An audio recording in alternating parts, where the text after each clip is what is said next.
तुलसी को जल देते समय बोलने चाहिए ये 3 शब्द, जिससे सभी मनोकामनाएं पूर्ण हो जाती है। दोस्तों, आज की इस वीडियो में हम जानेंगे तुलसी में जल देते समय क्या बोलना चाहिए। एक बार की बात है मित्रों, देवी सत्यभामा ने भगवान श्री कृष्ण से तुलसी को जल देने का महत्व पूछ लिया था। तब भगवान श्री कृष्ण ने उन्हें उनका महात्म्य समझा दिया था। आगे देवी सत्यभामा कहती है, हे स्वामी, आपने मुझे तुलसी पर जल देने का महत्व तो बता दिया है, किंतु अब मेरे मन में यह जानने की जिज्ञासा हो रही है कि तुलसी को जल कैसे देना चाहिए, तुलसी को जल देने की सर्वोत्तम विधि कौन सी है तथा तुलसी को जल देने का मंत्र कौन सा है। कृपया आप मुझे इन सभी प्रश्नों का उत्तर दें। तब भगवान श्री कृष्ण देवी सत्यभामा से कहते हैं, हे प्रिय, जिस प्रकार मैंने तुम्हें तुलसी का महत्व समझाया है, उसी प्रकार तुलसी को जल देते समय बोले जाने वाले मंत्र का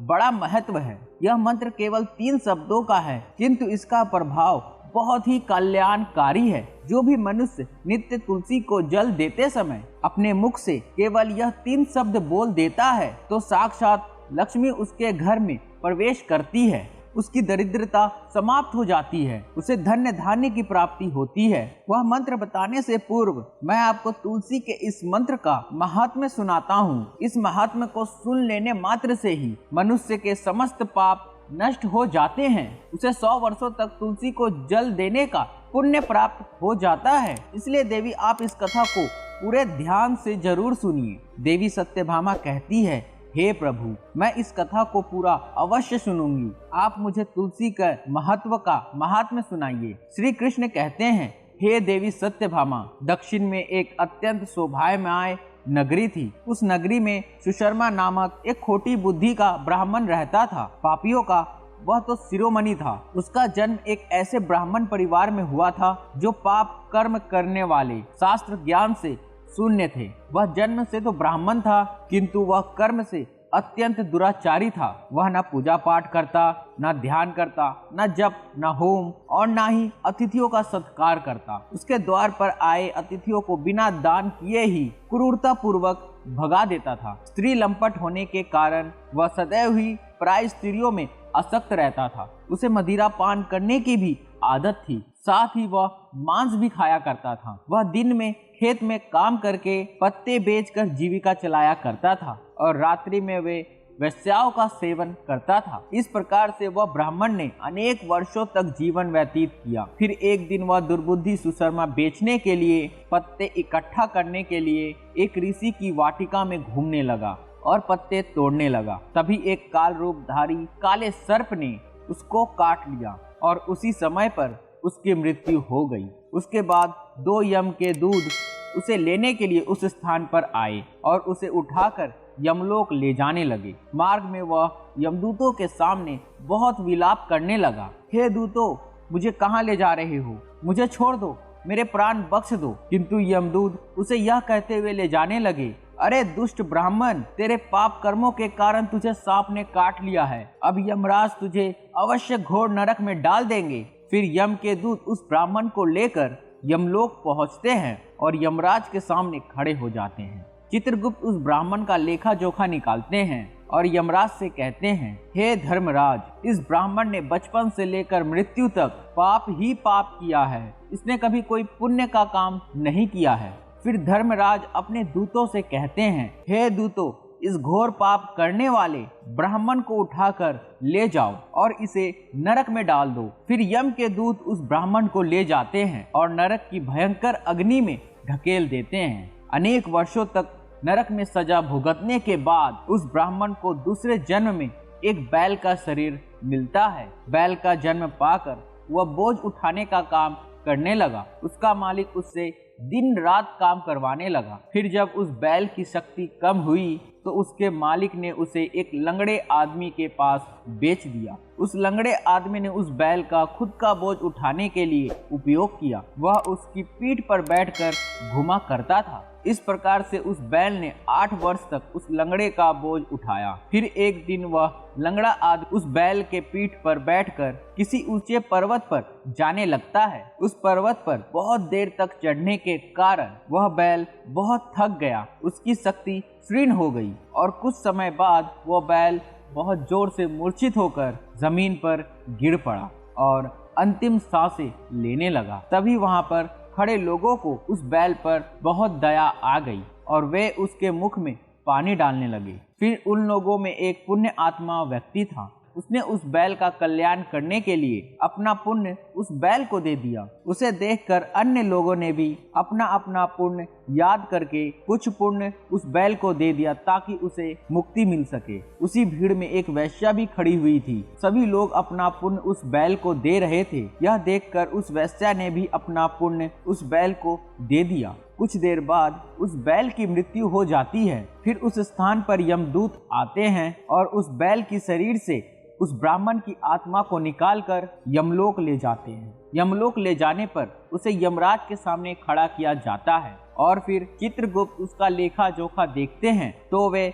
आश्चर्य में पड़ जाते हैं। उस वेश्या के द्वारा उस बैल को दिया हुआ पुण्य बहुत बड़ा होता है। उस पुण्य के प्रभाव से उनके सभी जन्मों के पाप नष्ट हो जाते हैं। फिर यमराज उस ब्राह्मण के सभी पाप क्षमा करते हैं और कहते हैं, हे ब्राह्मण, उस वेश्या ने तुझे अपना पुण्य देकर बहुत बड़ा उपकार किया है। केवल उसी के पुण्य के कारण तुम्हारे सभी जन्मों के पाप नष्ट हो गए हैं। और यमराज फिर से उसे मनुष्य जन्म प्रदान करते हैं। इस बार वह पृथ्वी पर आकर एक उत्तम कुल ब्राह्मण में जन्म लेता है। उस महापुण्य के प्रभाव से उसे एक नए जन्म में अपने पूर्व जन्म की बातें याद आने लगती है। जब वह ब्राह्मण बड़ा हो जाता है तो उसे याद आता है कि पिछले जन्म में जब वह बैल था तो उसे एक वेश्या ने उसे उसका पुण्य दे दिया था। इसलिए उसके मन में उस वेश्या के बारे में जानने की इच्छा होती है और उस महापुण्य के बारे में जानने के लिए उस वेश्या का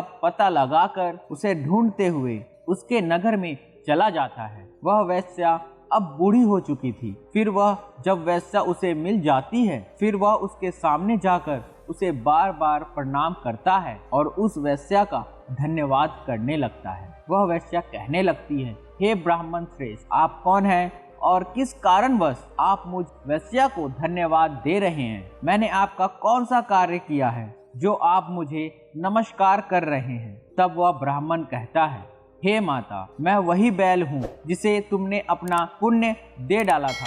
अपने पाप कर्मों के कारण मुझे पिछले जन्म में बैल होना पड़ा था। उस पर्वत पर जब मैं मर रहा था तो तुमने मुझे अपना पुण्य दिया था। तुम्हारे पुण्य के प्रभाव से ही आज मुझे फिर से मनुष्य रूप में जन्म मिला है। तुम्हारे द्वारा दिए गए उसी पुण्य के कारण मुझे अपनी पूर्व जन्म की सारी बातें याद है। किंतु हे माता, मैं आज यहाँ पर ये जानने के लिए आया हूँ कि तुमने मुझे उस समय पर अपना कौन सा पुण्य दिया था जिस कारण से मेरे सभी जन्मों के पाप नष्ट हो चुके हैं। मैं उस पुण्य के बारे में जानना चाहता हूँ। तब वेश्या ने कहा, हे ब्राह्मण श्रेष्ठ, मैंने तो अपने जीवन में कोई पुण्य का काम नहीं किए हैं, किंतु मेरे घर में एक तोता है जो पिंजड़े में रहकर हमेशा कुछ बोलता रहता है, जिसे सुनकर मेरा अंतःकरण पवित्र हो गया है। उसी तोते के द्वारा बोले गए मंत्र का पुण्य मैंने तुम्हें दान में दिया था। फिर वह वेश्या और ब्राह्मण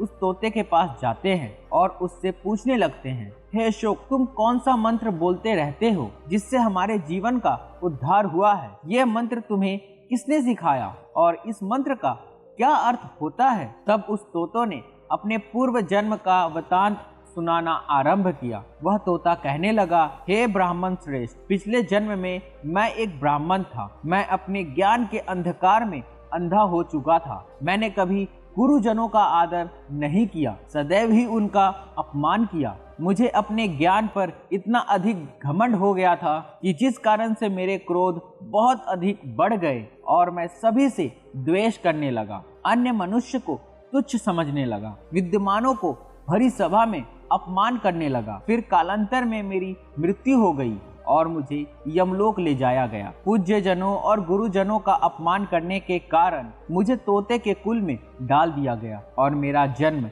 एक तोते के रूप में हो गया। मेरे पाप कर्मों के कारण छोटी अवस्था में ही माता पिता से वियोग हो गया। फिर मैं पेड़ की डाल पर बैठकर रो रहा था तो उसी स्थान से कुछ मुनि जा रहे थे। उन्होंने मेरी दयनीय पुकार सुनी और मुझे लेकर अपने आश्रम में चले गए। वहां पर उस आश्रम में मुझे सुंदर पिंजरे में रखा और मेरा अच्छी तरह से ख्याल रखा। वह मुझे नित्य भोजन दिया करते थे और पढ़ाते थे। उस स्थान पर वे ऋषि मुनि और उनकी स्त्रियां और बालक सभी नित्य तुलसी के पौधे को जल देते थे और उसके सामने एक मंत्र का जाप करते थे। उन्हीं के मुख से बार बार उस मंत्र को सुनकर मैंने उसे रट लिया और तभी से मैं उस मंत्र को जान गया हूँ और मैं उस मंत्र को दिन रात बोलता हूँ। उस मंत्र के प्रभाव से मेरी कभी मृत्यु नहीं हुई और मेरी आयु 100 वर्ष की हो गई और मैं इतने वर्षों तक जीवित रहा। इसी बीच एक रात को एक चोर उस स्थान पर आ गया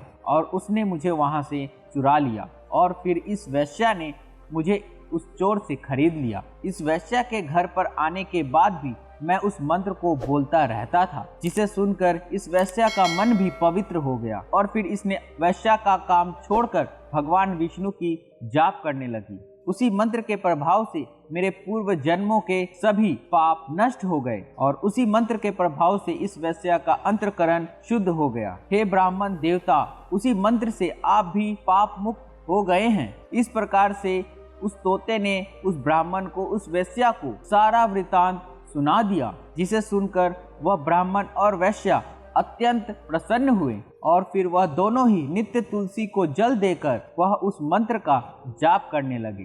फिर वह तोता, वैश्या और ब्राह्मण तीनों उस मंत्र के प्रभाव से दिव्य विमानों में बैठकर विष्णु लोक को चले गए। श्री कृष्ण कहते हैं, हे देवी सत्यभामा, देखा आपने, केवल इस तुलसी के मंत्र के प्रभाव से उस तोते के, उस वैश्या के और उस ब्राह्मण के सभी पाप नष्ट हो गए हैं। इसीलिए प्रत्येक मनुष्य को रोज तुलसी में जल देते समय इस मंत्र को अवश्य बोलना चाहिए। हे देवी, वह मंत्र इस प्रकार है, इसे तुम ध्यान से सुनो। ओम वृंदावन्य स्वाहा, ओम वृंदावन्य स्वाहा। श्री कृष्ण कहते हैं कि जो भी स्त्री तुलसी के समक्ष इस मंत्र का उच्चारण करेगी वह सौभाग्यशाली बनेगी। जो भी पुरुष इस मंत्र को तुलसी के सामने उच्चारण करेगा उसे अक्षय धन की प्राप्ति होगी। जिस घर के सामने नित्य तुलसी की पूजा की जाएगी उस घर में साक्षात लक्ष्मी का वास होगा। तुलसी का यह मंत्रराज कल्पतरु है। यह आपके समस्त फलों को प्रदान करने वाला है। अतः जो भी इस मंत्र को तुलसी के सामने उच्चारण करेगा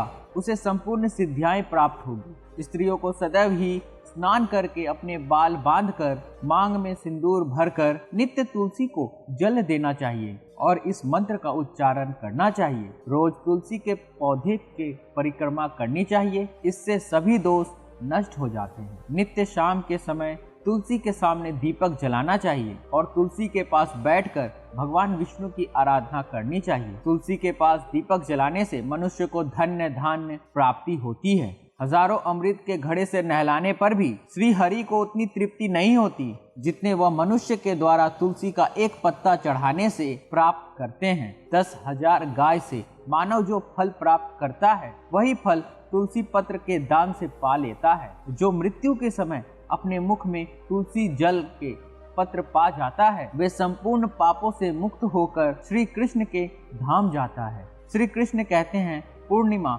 अमावस्या, द्वादशी और सूर्य संक्रांति के दिन मध्याह्न काल, रात्रि और शौच के समय तेल लगाकर बिना स्नान किए अथवा बिना हाथ पैर धोए रात्रि के वस्त्र पहनकर जो तुलसी के पत्र तोड़ता है वह महापापी होता है। श्राद्ध, वस्त्र, दान, प्रतिष्ठा तथा देव पूजा के लिए तोड़े हुए तुलसी पत्र बासी होने पर भी 3 रात्रि तक पवित्र ही रहते हैं। तुलसी का एक एक पत्ता ना तोड़कर तुलसी का अग्रभाग तोड़ना चाहिए। तुलसी की मंजरी सब फूलों से बढ़कर मानी जाती है। मंजरी तोड़ते समय उसमें पत्तियों का रहना भी आवश्यक माना गया है। पूज्य भाव से पौधे को हिलाए बिना तुलसी के अग्रभाग को तोड़ना चाहिए। इससे पूजा का फल लाख गुना बढ़ जाता है। तुलसी के पत्तों को कभी नाखून से नहीं तोड़ना चाहिए, इससे पाप लगता है। रात्रि में तुलसी के पौधे को स्पर्श ना करें अथवा उसके पौधों से पत्ते ना तोड़ें, ऐसा करना अशुभ माना गया है। रात्रि में तुलसी का पौधा निद्रा अवस्था में होता है, ऐसे में पत्ते तोड़ने पर पाप ही लगता है। तो मित्रों, उम्मीद करता हूँ वीडियो आप लोगों को बहुत ही अच्छा लगा होगा। अगर आप लोगों को वीडियो अच्छा लगा है तो वीडियो को एक लाइक जरूर कर देना और कमेंट बॉक्स में जय श्री कृष्ण जरूर लिख देना और ज़्यादा से ज़्यादा इस वीडियो को शेयर कर देना ताकि आपके दोस्तों को और आपके परिवार वालों को जानकारी मिल सके। और ऐसी जानकारी अगर आप लेना चाहते हैं तो चैनल को सब्सक्राइब जरूर कर देना ताकि सबसे पहले इस तरह की जानकारी वीडियो आपको देखने को मिलते रहे। तो मिलते हैं हम अगली वीडियो में एक नई जानकारी के साथ, एक नए ज्ञान के साथ, एक नए थॉट के साथ। तब तक के लिए नमस्कार मित्रों।